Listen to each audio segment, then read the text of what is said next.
You don't have to explain yourself to me. I know. I need you to understand that this wasn't supposed to happen. Things that weren't supposed to happen are the only honest things that ever do. I didn't say anything after that.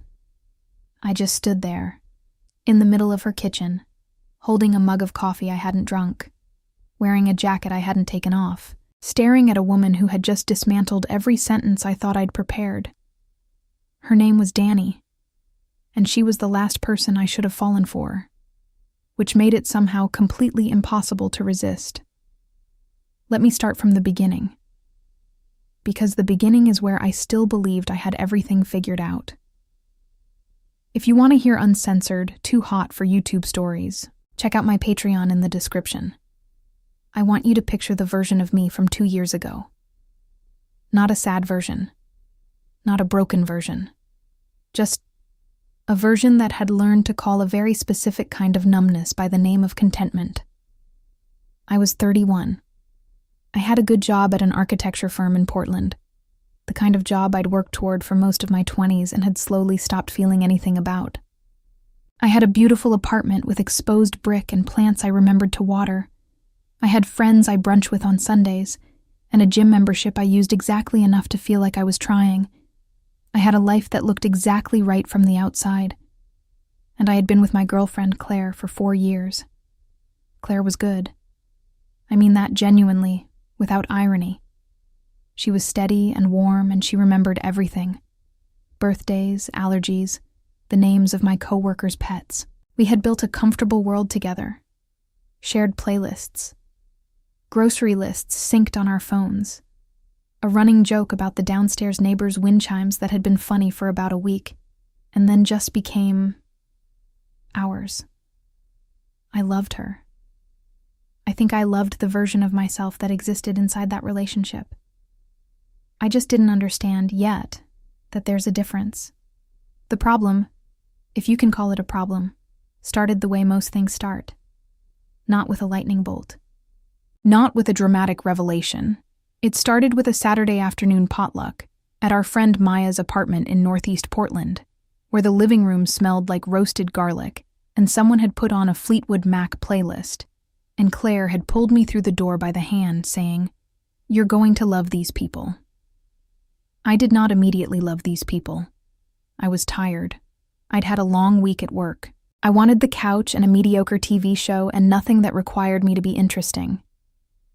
And then Maya said, "Oh, Dani just got here." And something shifted in the room. Not dramatically, just the temperature changed slightly. The way rooms sometimes do when a person who takes up exactly the right amount of space walks into them. I turned around. Dani was standing at the door, shrugging off a gray corduroy jacket, laughing at something Maya had just said. Her laugh was loud, not performatively loud, but the kind that comes from somewhere real. She had dark hair pulled back in a way that looked unintentional, and probably wasn't. She was wearing a flannel shirt with the sleeves rolled up, and she moved through the room like she had been to this apartment 1,000 times. Maya introduced us. Dani looked at me and said, "Oh, you're the architect." "I am," I said. "Maya says you're good." "Maya's biased." "Maya's brutally honest," Dani said. "That's the same thing as unbiased if you think about it." I laughed. And that was it. That was all it was. A laugh, a handshake, a conversation about Portland neighborhoods that lasted about 12 minutes before Claire found me, and we moved to the other side of the room. I did not think about Dani for the rest of that evening, or so I told myself. The next time I saw her was 3 weeks later. Maya had invited a group of us to a trivia night at a bar on Division Street. Claire couldn't make it. She had a work thing, some client dinner she'd been dreading for weeks. So I went alone, which I almost never did, and found a table already half full of faces I recognized from the potluck. Dani was there. Of course she was. She was sitting at the end of the table with a beer she hadn't touched yet, arguing passionately with someone about whether a hot dog is a sandwich. Not seriously. but with that particular kind of commitment that people give to arguments that don't matter, which is somehow more revealing than the arguments that do. She saw me walk in and waved like we were old friends. I sat down across from her. And for the next 3 hours, we talked. Not just to each other. The table was full. The trivia was happening. Maya was yelling wrong answers with enormous confidence. But Danny and I kept finding each other's eyes. When someone said something absurd, when the host made a bad joke, when our team got a question right and she slapped the table and looked at me first to celebrate. I kept thinking, she's just an easy person to be around. That was all. She was funny, the dry kind, the kind that makes you feel like you're in on something. And she had this way of listening that felt different from how most people listen.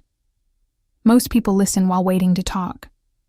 Danny listened like she was actually collecting what you said, putting it somewhere careful. "What do you do?" I asked her at some point. "I teach," she said. "High school art." "Do you like it?" She thought about that for a second. Really thought. "I like the kids," she said. "I like the moments when someone suddenly sees something, when it clicks, when they look at something they made and they can't believe it came out of them." She paused. "The grading I could do without." I smiled. "My mom was a teacher." "Then you know." "I know." That was the moment. I didn't understand it then. But that was the moment I felt something shift. Not dramatically, not like anything worth naming. Just a small, private loosening. Like a window opening in a room that had been closed for too long. I drove home that night and thought about Claire. About how she would have asked Danny what grade level she taught. Whether she had summers off. What the pay was like in Oregon. All reasonable questions. All the right questions. I hadn't asked any of those things. I had asked if she liked it. There's a difference. I just wasn't ready to know what it meant. The weeks after that, I started paying attention to something I hadn't noticed before. Claire and I would be at dinner and I would be talking. Really talking. About something I cared about, a project at work, a thought I'd had. And I'd watch her eyes drift to her phone. Just for a second. Just a glance. She'd always come back. She'd always nod. But there was a part of me that started keeping score without meaning to. I want to be clear. I didn't blame her. I probably did it too. That's what 4 years looks like sometimes. The edges of someone become so familiar that they blur a little. But I had started to notice the blur. And I had started, barely, just slightly, to notice what it felt like to be noticed. Danny and I started texting.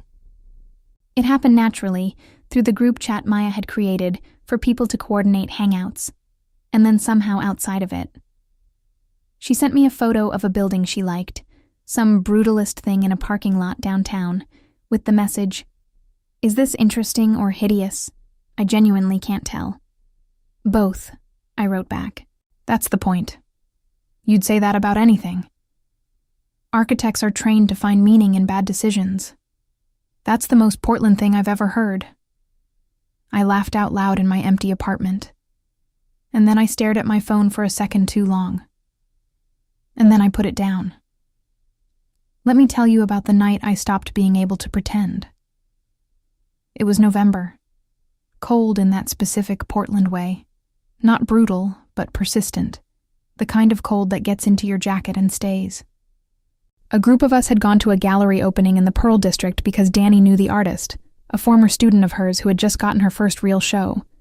The work was enormous, big abstract canvases in shades of rust and steel blue, and the gallery was packed with people holding wine glasses and saying the words textural and dialogue with complete sincerity.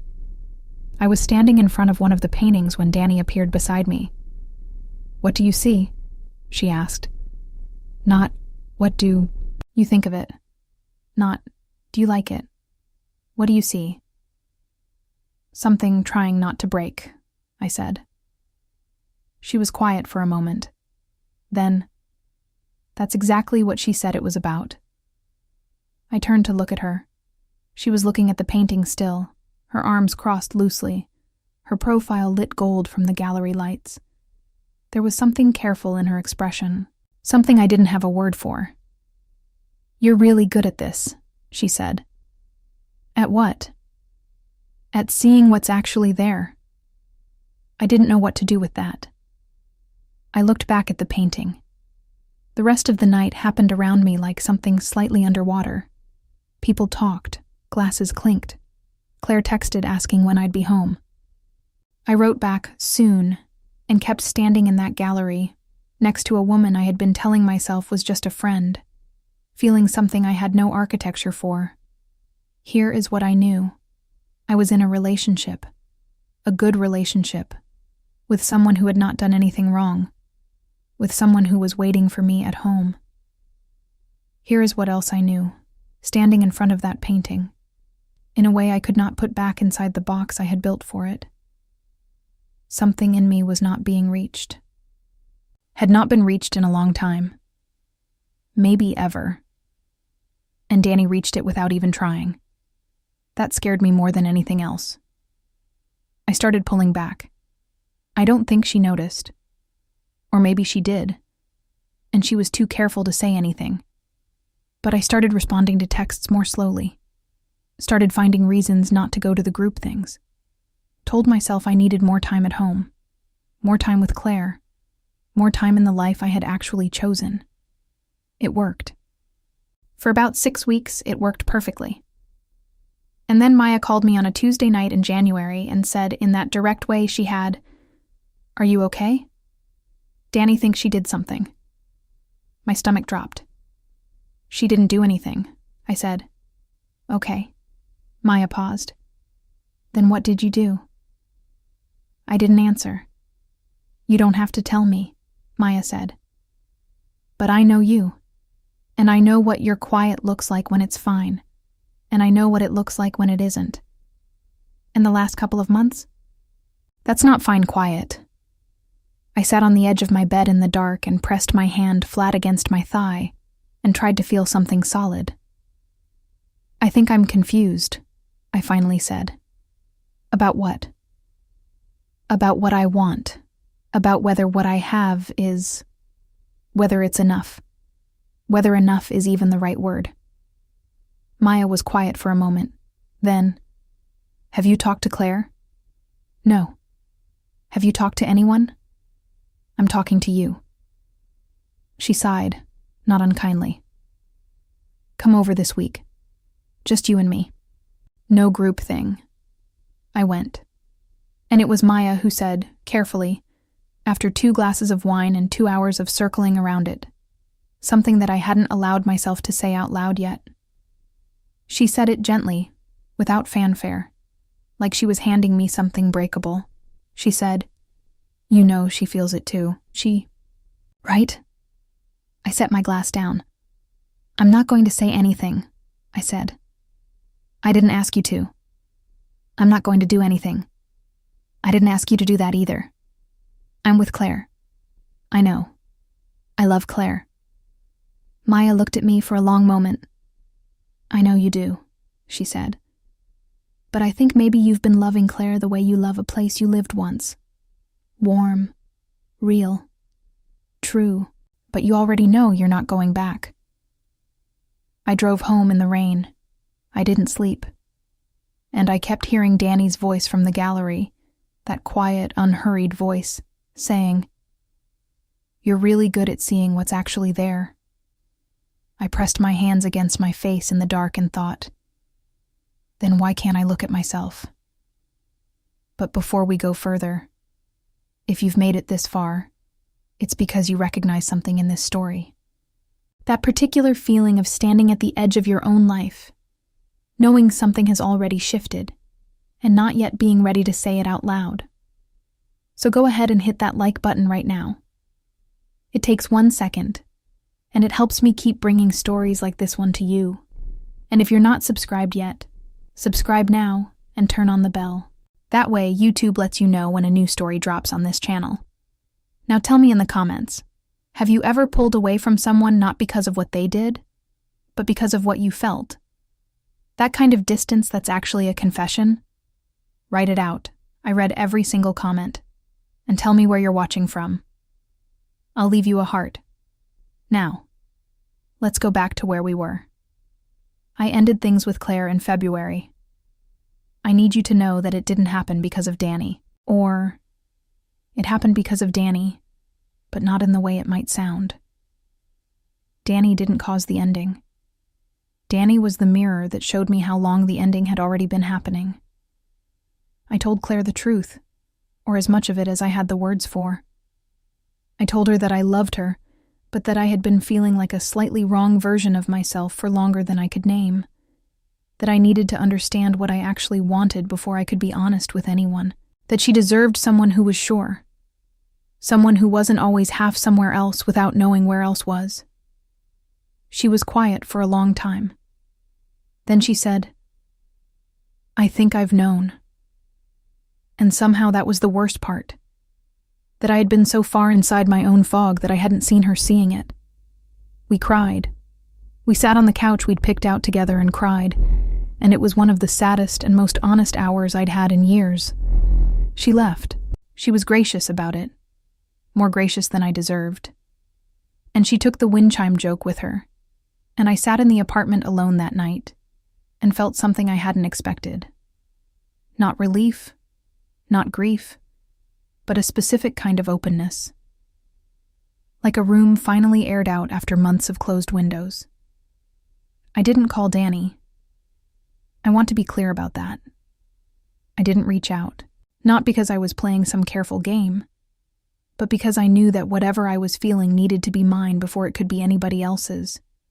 I needed to sit with myself, to stop running from the question I had been avoiding for months, which was not about Danny at all, but about me, about who I was when nobody was defining me, about what I actually wanted when I stopped building a life from the outside in. Those weeks were strange and quiet and necessary. I went back to the gallery once, alone, just to stand in front of that painting. The show was almost over. The space was nearly empty. I stood there for a long time. I thought, something trying not to break. And then I thought, what if it already broke? What if that was the beginning, not the end?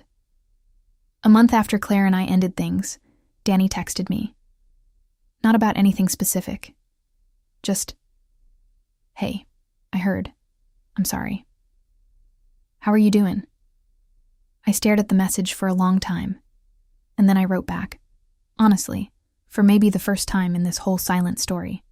Sad but okay. Better than okay, I think. "It's strange," she replied. Strange how? And I sat on my kitchen floor. I don't know why the floor. I'd just been stretching. I hadn't moved. And I wrote a paragraph. A real paragraph. About feeling like myself in a way I hadn't expected. About the apartment being quiet and that being all right. About not understanding yet what I was building, but feeling, for the first time in a while, like it was actually mine. She read it. She didn't try to fix it, or minimize it, or say something reassuring. She said, "That sounds like beginning something." 3 words that somehow rearranged all the furniture in my chest. We started meeting. Just coffee. Then walks. Then that Friday night in her kitchen, when we stood at her counter talking for 4 hours while a pasta she'd made went cold on the stove, and neither of us noticed or cared. That was the night she said it. Not with any drama. Not as a declaration. She just said it. The way she said most things. Like it was simply a fact she was no longer willing to keep to herself. "I've been waiting for you to be ready," she said. Not in a weird way. Not in a waiting around way. Just, I think I knew, that first night at Maya's, that you were someone I wanted to know. And then I got to know you, and it got more complicated, and I kept thinking, she needs to figure out what she needs. So I just waited. I looked at her. "And now?" I asked. She looked back at me. Steady, clear, the way she always was. Now I'm telling you, because I think you're ready, and because I've never been very good at staying quiet about things that matter.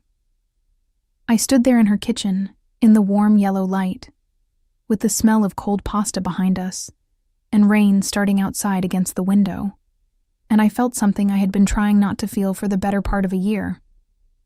Not fear, not confusion, something much simpler and much more terrifying than both.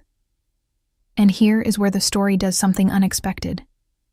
Because I had spent all this time thinking I was the uncertain one, the one who needed time, the one who was behind. I had cast Danny as the steady, knowing one, the one who had already figured herself out, who was just waiting for me to catch up. I had it exactly wrong. She wasn't steady. She was braver. There's a difference. Steady means nothing has cracked you. Brave means something cracked you, and you chose to speak anyway. When she said, "I think you're ready," I saw it in her face. The small tremor at the edge of the sentence. The way her hand had gone still on the counter. The fact that she hadn't looked away. But the looking away had cost her something.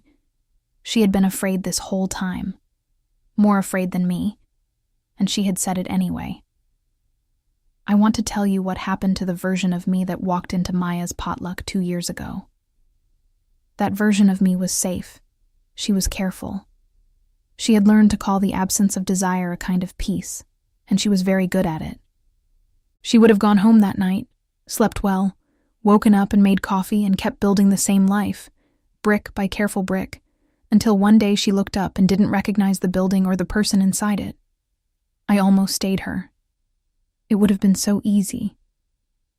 But here is what the story actually is. It isn't about Danny rescuing me. It isn't about me leaving one thing and choosing another. It isn't the story of a woman who finally found the person who fixed what was broken. It's the story of 2 women who were each, in their own way, performing a kind of certainty they didn't feel.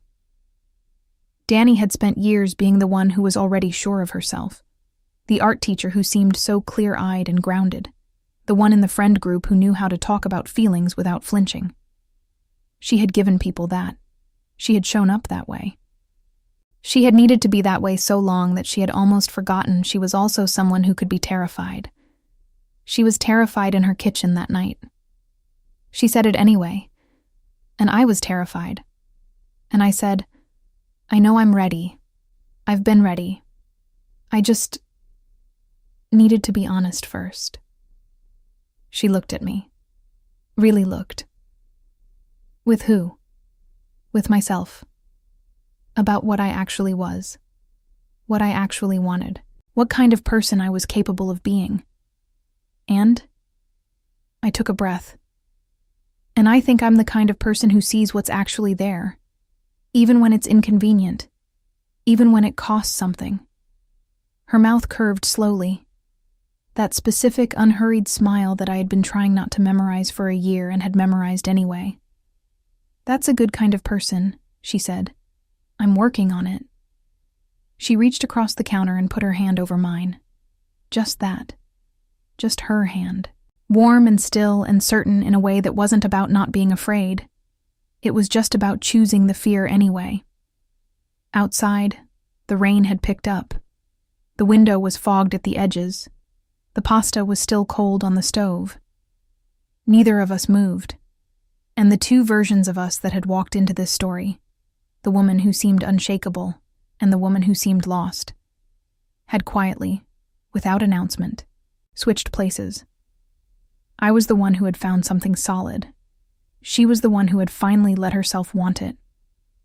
We had each, without meaning to, become what the other needed. Not saved, not rescued, just seen.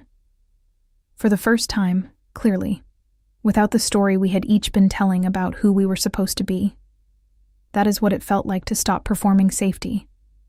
That is what it felt like to finally be free. If you want to hear uncensored, too hot for YouTube stories, check out my Patreon in the description. I still think about that painting sometimes. Something trying not to break. I understand now that it was never about preventing the break.